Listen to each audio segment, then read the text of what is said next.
Halo semuanya, jumpa lagi dengan saya Generasi di Gracia Community Online Experience kita hari ini. Terima kasih untuk Anda semua yang menyaksikan tayangan kami ini, baik Anda yang Kristen maupun Anda yang bukan Kristen, baik Anda yang di kota Purwokerto maupun Anda di luar kota Purwokerto, saya ucapkan terima kasih dan selamat bergabung. Teman-teman semua, pada online experience kita hari ini ada lagu serta firman Tuhan yang akan kita simak bersama. Dan untuk mengawali online experience kita hari ini, rekan saya Ruth NGCC Band akan menyanyikan sebuah lagu dengan liriknya yang menguatkan kita. Dan setelah rekan saya Ruth dan GCC Band menyanyikan lagu, kita akan bersama-sama mendengarkan firman Tuhan yang akan disampaikan oleh Bapak Marcel Timotius dari The City Light Jakarta. Beliau adalah sahabat dan rekan sepelayanan dari Bapak Pendeta Jason di The City Light Jakarta. Semoga firman Tuhan hari ini memberikan kepada kita semua kekuatan yang baru. Dan setelah firman Tuhan ini, kita akan bersama-sama masuk dalam perjamuan kudus yang akan dipimpin oleh Ibu Pendeta Lois. Bapak Ibu bisa menyiapkan anggur, sirup atau roti, ataupun biskuit untuk bersekutu dengan tubuh dan darah Kristus. Perjamuan kudus ini merupakan suatu peringatan akan kematian dan pengorbanan Tuhan kita Yesus Kristus di kayu salib. Untuk Anda dan saya, orang-orang yang tidak sempurna, tetapi Tuhan selalu dan sangat mengasihi kita semua. Mari kita akan segera saksikan dan bergabung dalam online experience kita. Dan untuk informasi, tayangan khotbah dan pujian hari ini adalah rekaman ibadah minggu lalu. Jadi teman-teman semua, jangan kemana-mana dulu, tetap stay di channel ini. God bless you.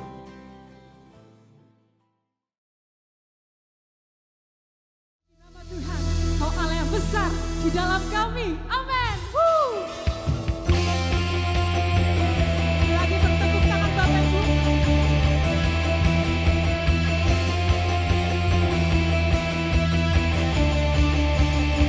Serukan.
Baik Bapak Ibu semua, sebelum kita mendengarkan firman Tuhan, saya mau ajak kita sama-sama untuk kembali berdoa.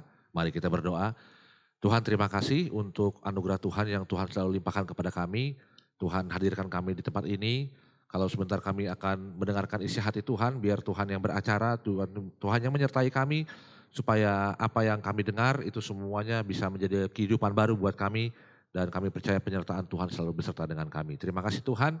Dalam nama Tuhan Yesus kami berdoa dan mengucap syukur. Amin.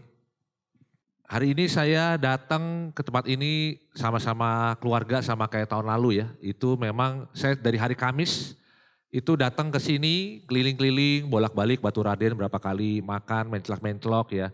Nah sama seperti saya kemarin sempat liburan beberapa hari di Purwokerto. Saya mau ajak Bapak Ibu semua untuk membayangkan Bapak Ibu sekarang sedang ada di tempat liburan favorit Bapak Ibu. Ya mungkin beberapa ada yang sukanya di pantai ya. Itu kalau di pantai kan mataharinya hangat, terus pasir putih lembut. Atau mungkin ada Bapak Ibu yang sukanya tuh di gunung. Pemandangannya hijau, segar, udara sejuk. Pemandangannya pokoknya semua serba asri dah gitu ya. Atau di danau, sambil di pinggir danau sambil minum teh, seruput kopi, sambil makan cemilan kesukaan Bapak Ibu ya.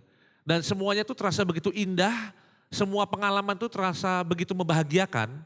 Sampai kadang-kadang kita tuh gak sadar kita sampai berdoa, sampai berjanji mengucap syukur sama Tuhan atas semua nikmat yang masih Tuhan berikan di hidup kita.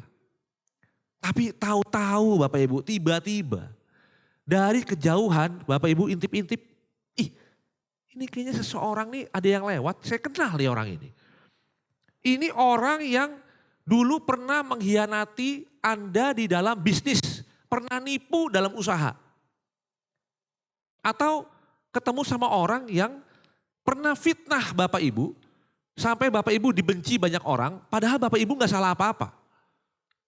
Atau mungkin ini adalah orang yang pernah merebut pacar kesayangan Bapak Ibu, yang pacar itu lebih Bapak Ibu sayang daripada pasangan Bapak Ibu sekarang. Nah itu ya. Gimana perasaannya itu? Ya kalau saya tebak-tebak tuh mungkin ya mendadak semua makanan minuman yang tadinya enak, tadinya nikmat, tiba-tiba itu berubah jadi hambar, jadi tawar. Semua pemandangan yang tadinya begitu indah, begitu menakjubkan itu seolah-olah mendadak jadi hitam putih.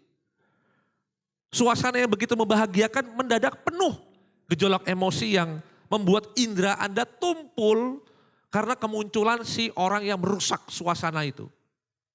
Dan bahkan gak jarang, suatu emosi tertentu itu bisa memunculkan satu gejala fisik tertentu. Kalau di dunia psikologi itu namanya psikosomatik. Gak sakit apa-apa, tapi karena pikiran, karena benci orang, karena stres, tiba-tiba kepala pusing, atau pundak pegel-pegel. Padahal kalau diperiksa ke dokter baik-baik aja Bapak Ibu. Itu semua karena beban pikiran, karena emosional. Nah saya juga pernah mengalami hal yang sama. Kalau kita lagi benci orang ya, jangankan dia muncul depan kita deh, itu terlalu berat ya. Lihat namanya muncul di handphone aja, itu udah bikin mood jadi rusak. Kalau perlu seharian berantakan, jadi negatif perasaannya karena sudah rusak oleh orang tersebut. Dan mungkin ini kita mengalami pengalaman yang sudah berpuluh-puluh tahun yang lalu terjadinya.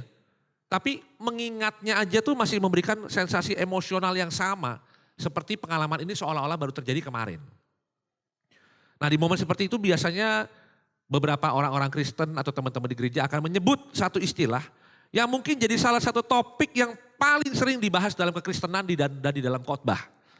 Ya, dan tapi juga itu salah satu yang paling sulit untuk dilakukan. Bukan perpuluhan, bukan persembahan. Meskipun itu juga sulit. Tetapi ini, kamu harus mengampuni. Waduh. Bahkan ada istilah populer yang sering didengar orang-orang ya. Dan kalau dipikir-pikir, didengar-dengar kelihatannya masuk akal. Kalimat itu adalah, it's good to forgive. But it is best to forget. Artinya adalah, memang baik untuk mengampuni, tapi yang terbaik adalah kalau kita bisa melupakan. Wah ini mulai mengutip-ngutip ayat-ayat Alkitab bahwa Tuhan juga sudah mengampuni dosamu, sudah melupakan dosamu, jadi kamu juga harus mengampuni orang yang bersalah dan harus melupakan kesalahan orang lain pada kita. Nah, biasanya nih Bapak Ibu kalau saya tebak-tebak ya, kalau saya dengar dari teman-teman, respon orang kebanyakan dalam hati, kalau diomongin mesti mengampuni, mesti melupakan. Respon orang dalam hati itu biasanya enak aja lu ngomong sembarangan, gampang ya. Ngampunin, lupain. Kamu pernah nggak ngerasain yang sekarang saya rasain ini? Kamu pernah nggak ngalamin seperti yang saya alami sekarang ini? Karena ngomong gampang ya Bapak Ibu. Nah ternyata kalimat tadi itu adalah salah satu kalimat kebohongan terbesar dalam kehidupan manusia. Kenapa saya bilang kebohongan? Karena sesungguhnya manusia itu tidak diperlengkapi dengan tombol erase atau tombol hapus. Kalau Bapak Ibu punya handphone atau punya komputer, kalau Bapak nggak perlu satu data atau nggak perlu satu file lagi, tinggal klik tombol hapus, tombol delete, maka datanya sudah hilang. Tapi otak manusia nggak bisa begitu. Memori manusia itu hanya bisa hilang kalau dia kena penyakit tertentu atau kondisi tertentu. Misalnya kena demensia atau amnesia atau kepalanya terbentur, kena geger otak, baru sebagian atau semua memorinya bisa hilang. Nah manusia tidak dilengkapi dengan tombol erase, manusia hanya dilengkapi dengan tombol equip. Equip itu memperlengkapi kita. Tombol yang bisa memunculkan kembali segala pengalaman dan memori-memori yang ada di masa lalu itu bisa dimunculkan kembali. Dan bisa memantik atau memunculkan juga emosi tertentu, perasaan tertentu. Apalagi Bapak Ibu, kalau bentuknya sudah berubah jadi trauma. Nah sebagai pengikut Tuhan Yesus tentu kita mau lihat apa kata Yesus mengenai mengampuni. Ya dalam doa yang diajarkan langsung oleh Tuhan Yesus dikenal dengan doa Bapa kami. Dalam Matius 6 ayat 9 sampai 13 berbunyi demikian. Bapa kami yang di sorga, dikuduskanlah namamu. Datanglah kerajaanmu, jadilah kehendakmu di bumi seperti di sorga. Berikanlah kami pada hari ini makanan kami yang secukupnya. Dan ampunilah kami akan kesalahan kami seperti kami juga mengampuni orang yang bersalah kepada kami. Dan janganlah membawa kami ke dalam pencobaan, tetapi lepaskanlah kami daripada yang jahat. Karena engkaulah yang empunya kerajaan dan kuasa dan kemuliaan sampai selama-lamanya. Amin. Begitu disebut amin, langsung ayat selanjutnya kasih peringatan ke kita semua. Peringatannya dibilang, kalau kamu mengampuni orang yang bersalah pada kamu, Bapamu yang di surga juga akan mengampuni kamu. Tapi kalau kamu tidak mengampuni orang yang bersalah pada kamu, Bapamu di surga juga tidak akan mengampuni kesalahanmu.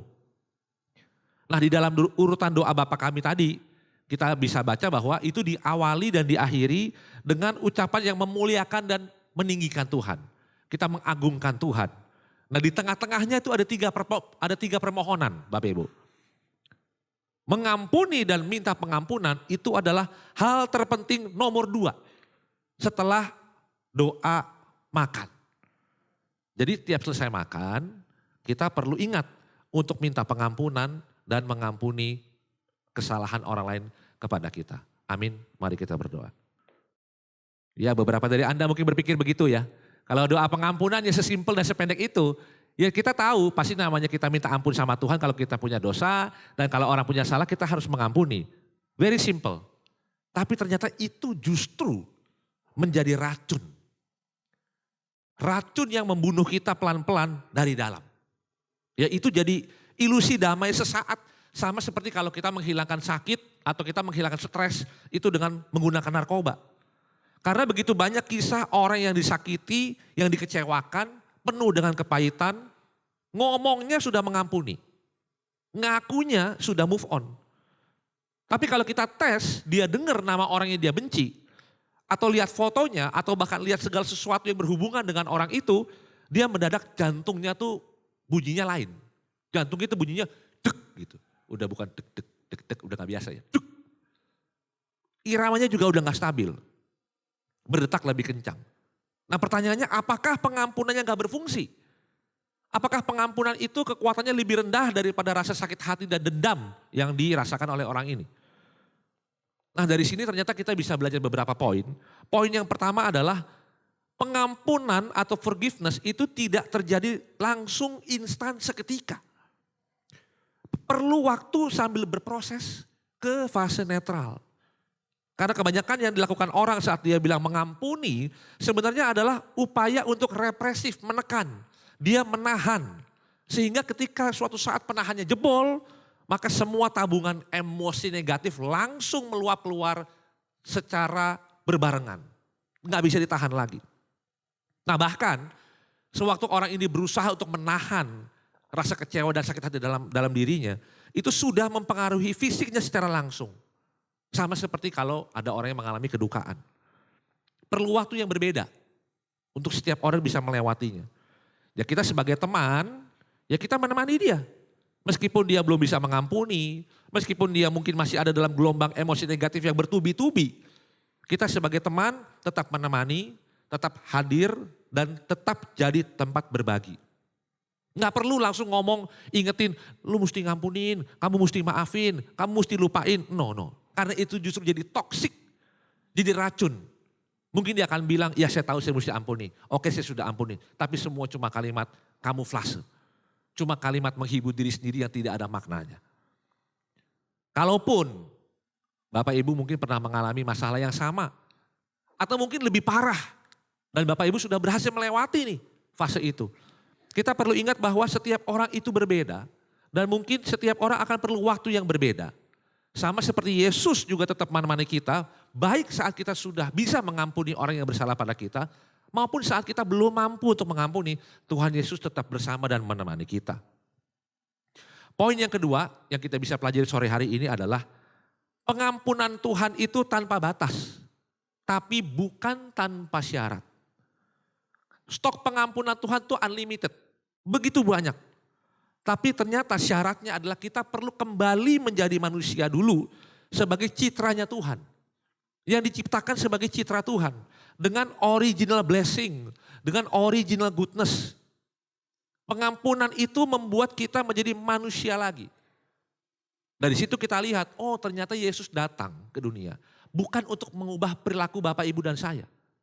Yesus datang ke dunia ini untuk mengubah identitas Bapak, Ibu, dan saya. Ketika identitas sudah berubah, sudah dipulihkan, maka perilakunya juga akan ikut menyesuaikan dengan identitas yang baru. Itulah mengapanya di The City Light atau di GCC itu kita diperkenalkan dengan konsep belong, believe, behave. Karena kita diakui sebagai kepunyaan Tuhan, kita aslinya adalah milik Tuhan, kita percaya dengan ajaran Tuhan, barulah kita akan berperilaku seperti apa yang Tuhan kehendaki dalam hidup kita. Ketika mengampuni, kita juga tidak menyerahkan pengampunan kita pada orang yang bersalah pada kita. Ketika mengampuni kita melepaskan pengampunan kita pada Tuhan. Tuhan yang memampukan kita. Tuhan yang menyadarkan orang yang menyakiti kita. Karena ketika kita menyerahkan pengampunan pada Tuhan, artinya kita tidak lagi memberikan kontrol emosi kita pada orang lain. Tapi kontrol emosi kita serahkan kepada Tuhan. Nah, berita bagusnya adalah iblis tidak bisa membuat Tuhan tidak mengampuni Bapak, Ibu, dan saya. Iblis sangat benci Tuhan, tapi dia tidak bisa menyakiti Tuhan. Jadi karena dia tidak bisa membuat Tuhan tidak mengampuni kita, dia bikin kita tidak bisa atau sulit mengampuni sesama citra Tuhan, yaitu sesama manusia yang lain. Karena dengan cara itu, dia pikir dia bisa menyakiti hati Tuhan. Karena dia tahu, sesungguhnya pengampunan itu membebaskan yang mengampuni, bukan membebaskan yang diampuni. Ketika kita bertemu dengan orang-orang yang mungkin perilakunya sudah seperti Tuhan Yesus, dia sudah baik, dia sudah mudah memaafkan, dia sudah mudah move on. Itu adalah kesempatan kita untuk belajar. Tapi kalau kita ketemu sama orang yang nyebelin, kepala batu, dikasih tau gak ngerti-ngerti, hobinya nyakitin, ngomong sembarangan, itu adalah kesempatan kita untuk latihan praktek berperilaku seperti Yesus.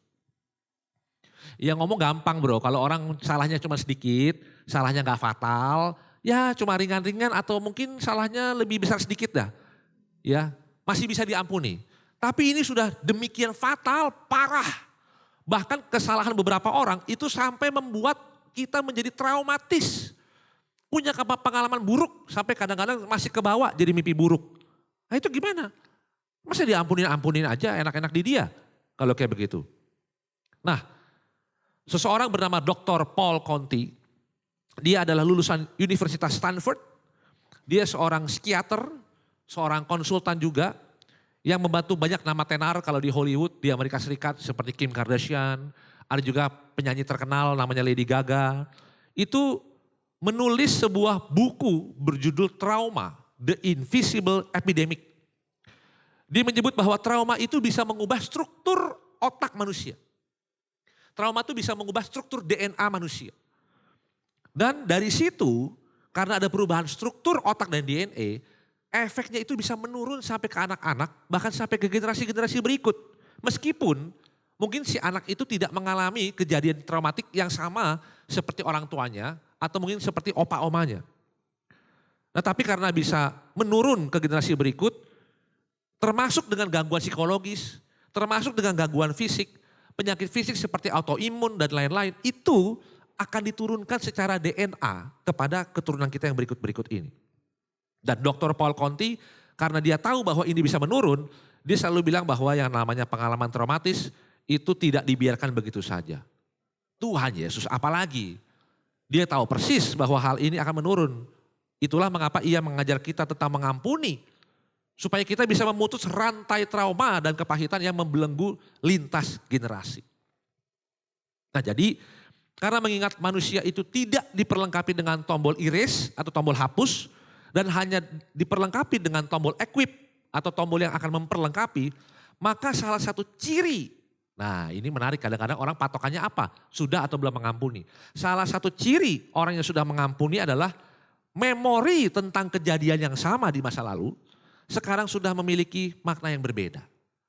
Memori buruk itu perlu kita ubah, perlu kita kembangkan menjadi valuable experience atau pengalaman berharga. Kejadiannya tetap sama, memori tetap sama, tapi sekarang punya makna yang berbeda. Contoh ada salah satu cerita, ada satu orang ibu, dia punya 3 orang anak, hobinya main di luar, gak peduli mau hujan, mau kotor, pokoknya begitu pulang masuk ke rumah, di depan rumah tuh terus ada keset, ada tulisan welcome gitu. Yang dijaga begitu rapi, begitu bersih sama si mama, tapi tiap anaknya pulang langsung gosok-gosok di keset itu, bikin kotor, bertanah, berlumpur, langsung masuk ke rumah. Tiap kali diingetin selalu dilakuin lagi sampai mamanya kesel. Kalau tiap lihat keset yang kotor. Nah suatu hari ada salah satu konselor, dia dengar cerita ini lalu dia bilang sama si ibu. Bu, mulai besok kalau ibu lihat keset yang kotor, itu tandanya adalah 3 anak ibu sudah berhasil kembali ke rumah dengan selamat. Tuhan sudah kumpulkan kembali dengan orang tua dan mereka sudah dilindungi oleh Tuhan sampai tiba di rumah. Wah betul juga kata si ibu, saya gak pernah kepikir tuh. Besokannya begitu kesetnya kotor karena diinjek sama anak-anaknya yang pulang main sembarangan, tiba-tiba dia bilang, terima kasih Tuhan. Karena anak saya sudah pulang dengan selamat, engkau sudah lindungi, semua bisa berkumpul sama-sama lagi di rumah. Kesetnya sama-sama kotor, posisinya sama-sama kotor, tapi sekarang sudah punya makna yang berbeda. Jadi dengan pengalaman yang berharga ini, satu kejadian tertentu tetap ada, tapi maknanya berbeda dan akan memantik perasaan yang berbeda. Bahkan kita bisa tersenyum. Hal yang membuat kita sedih, marah, sekarang bisa membuat kita mengucap syukur atas kejadian yang sama. Jadi kalimatnya bukan good to forgive but best to forget. Kalimatnya menjadi good to forgive but best to evolve. Berkembang. Kita boleh mengampuni, lebih bagus lagi kalau kita bisa berkembang. Karena dengan mengampuni, Anda akan memiliki lebih banyak pengalaman yang membantu Anda dalam mengambil keputusan baru di masa depan. Jadi pribadi yang lebih bijak, jadi pribadi yang lebih matang, lebih dewasa sebagai citranya Tuhan.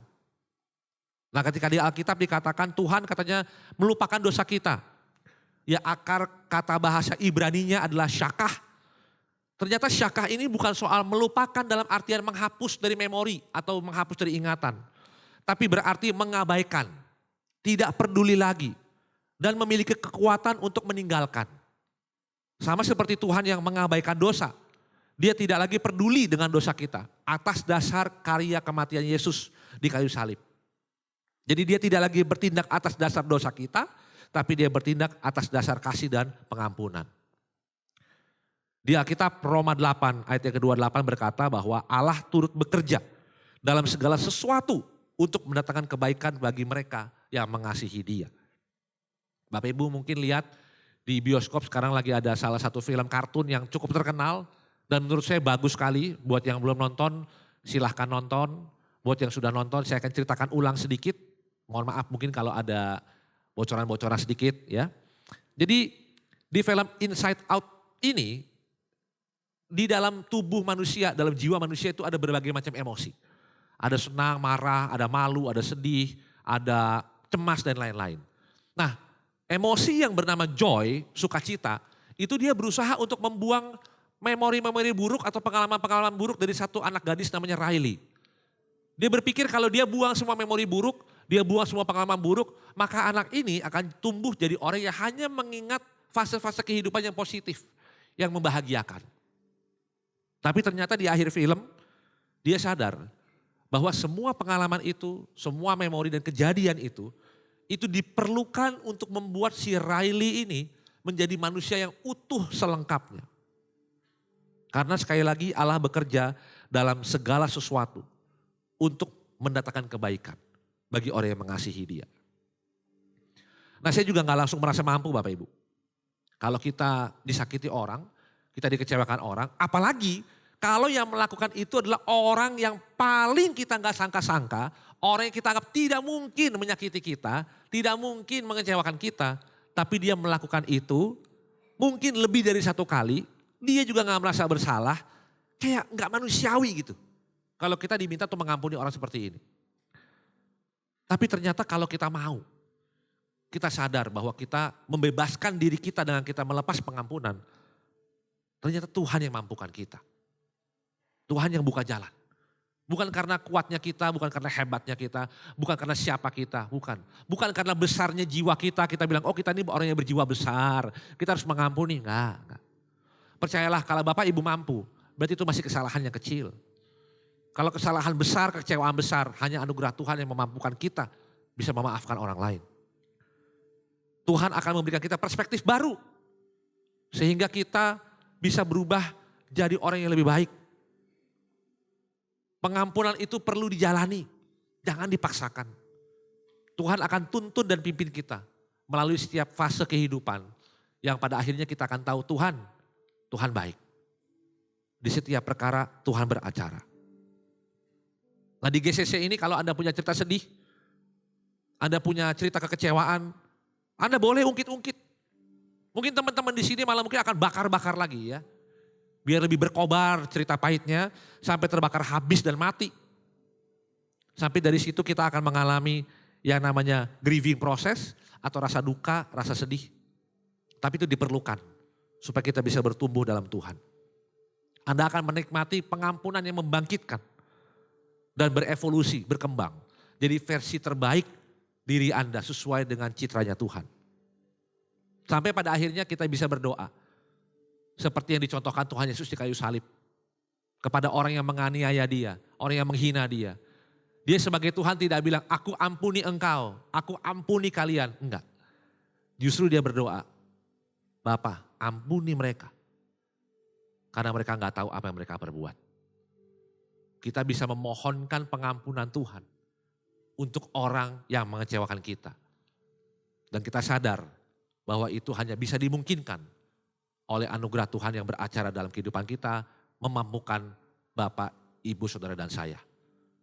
Amin. Tuhan Yesus memberkati kita semua. Kita akan masuk dalam perjamuan kudus. Kita nyanyikan sebuah lagu, Tuhan Kau Sungguh Besar, sementara para pelayan perjamuan kudus akan maju ke depan untuk mempersiapkan diri.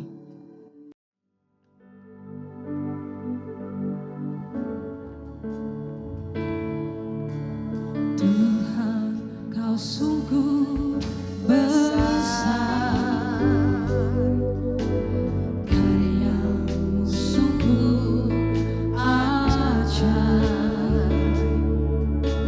tiada hentinya ku mengagumi, sungguh Kau ajaib. Tuhan Kau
anugerah Tuhan membuat kami berharga di hadapan Tuhan. Kami bersyukur untuk semua yang telah Tuhan kerjakan dalam kehidupan ini. Pengampunan Tuhan yang tidak terhingga Tuhan berikan bagi kami, untuk kami dapat memiliki kehidupan yang baru, kehidupan yang bersih. Kami memiliki pikiran yang bersih, hidup yang berkenan di hadapan Tuhan. Kami bersyukur Tuhan untuk pengampunan itu. Dan ajar kami juga untuk kami dapat mengampuni seperti Tuhan sudah mengampuni kami. Seringkali kami tidak bisa melakukan pengampunan bagi sesama kami karena ego kami yang tinggi. Tapi melalui firman Tuhan sore hari ini kami diingatkan bahwa kami perlu memberikan pengampunan bagi sesama kami. Supaya kami boleh menjadi orang-orang yang bijak bagi Tuhan.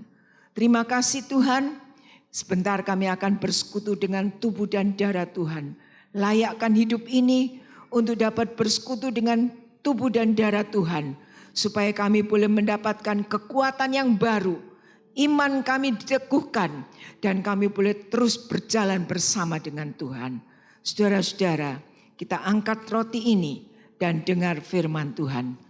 Sebab apa yang telah kuteruskan kepadamu, aku terima dari Tuhan, yaitu bahwa Tuhan Yesus pada malam waktu ia diserahkan, mengambil roti dan sesudah itu ia mengucap syukur atasnya. Ia memecah-mecahkannya dan berkata, inilah tubuhku yang diserahkan bagi kamu, perbuatlah ini menjadi peringatan akan aku. Bukankah roti yang kita pecah-pecahkan adalah persekutuan dengan tubuh Kristus? Amin.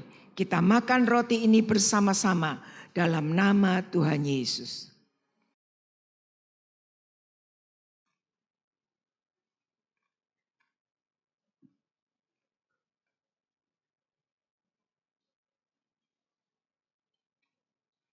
Kita angkat cawan anggur ini dan dengar firman Tuhan.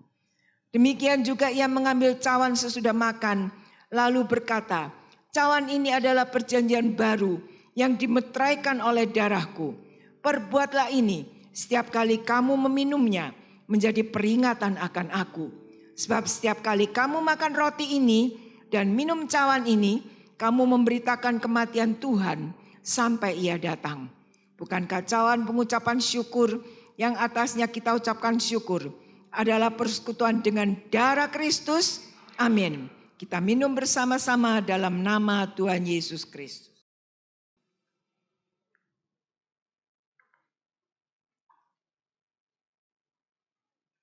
Terima kasih Tuhan untuk persekutuan dengan tubuh dan darah Tuhan hari ini. Kami diingatkan kembali bahwa satu-satunya pengorbanan yang berharga, pengorbanan yang kudus, pengorbanan yang tidak ada cacatnya adalah yang telah Tuhan lakukan bagi kami semuanya. Pengorbanan yang sangat mahal, yang tidak bisa dikerjakan oleh manusia, yang tidak bisa dibandingkan dengan apapun yang kami miliki dalam dunia ini.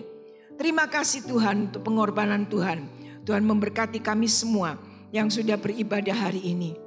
Tuhan memberkati juga kami semua yang sudah terlibat dalam pelayanan Tuhan hari ini. Tuhan memberkati juga Bapak Marshall Timotius bersama keluarga. Dan Tuhan akan tolong usaha pekerjaannya. Berkati rumah tangganya. Berkati setiap apapun yang dilakukan. Pelayanan-pelayanan bagi Tuhan. Dimanapun dia berada. Tuhan akan selalu menyertai. Terima kasih Bapak. Terima kasih. Tuhan juga memberkati semua persembahan persepuluhan yang kami berikan untuk kemuliaan nama Tuhan. Dan untuk menunjang operasional gereja kami ini. Berkati semuanya. Berkati jemaat Tuhan di tempat ini. Rumah tangga, keluarga, anak-anak. Tugas pekerjaan yang dilakukan. Semuanya disertai dan diberkati dan dicukupkan oleh Tuhan. Terima kasih Bapak. Terima kasih. Saudara-saudara, Tuhan memberkati dan melindungi engkau. Tuhan menyinari engkau dengan wajahnya dan memberimu kasih karunia. Tuhan menghadapkan wajahnya kepadamu dan memberikan damai sejahtera. Berkat dari Allah Bapa, Allah Anak dan Allah Roh Kudus menyertai saudara kembali ke rumah masing-masing. Usaha pekerjaan, keluarga, anak-anak, semuanya diperhatikan oleh Tuhan. Dalam nama Tuhan Yesus Kristus, Juru Selamat kami sudah berdoa. Amin. Sampai di sini ibadah sore hari ini. Tuhan memberkati Bapak Ibu semuanya.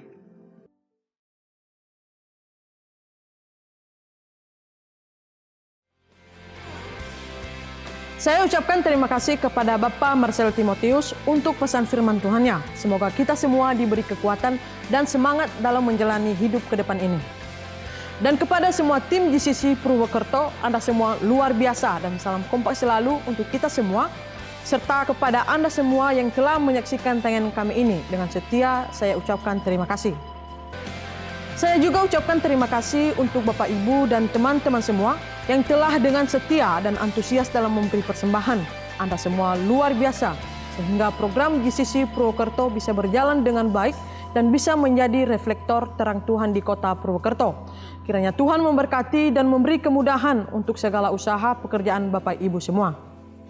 Selanjutnya untuk Bapak Ibu yang akan memberikan persembahan, baik persembahan rutin atau persembahan persepuluhan, bisa langsung ke kotak persembahan yang ada di gereja atau Bapak Ibu bisa langsung mentransfer ke rekening gereja yang tertera di layar Anda.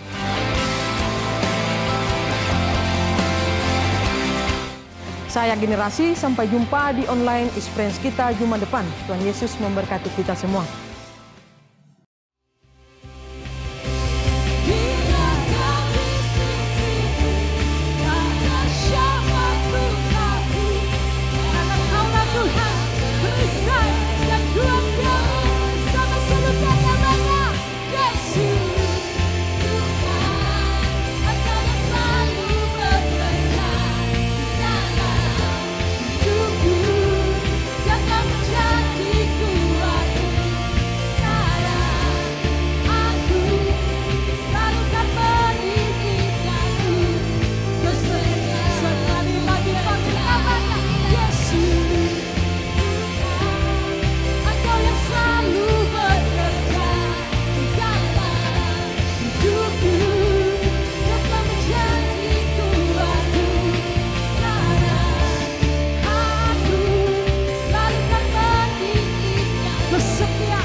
Yesus besar.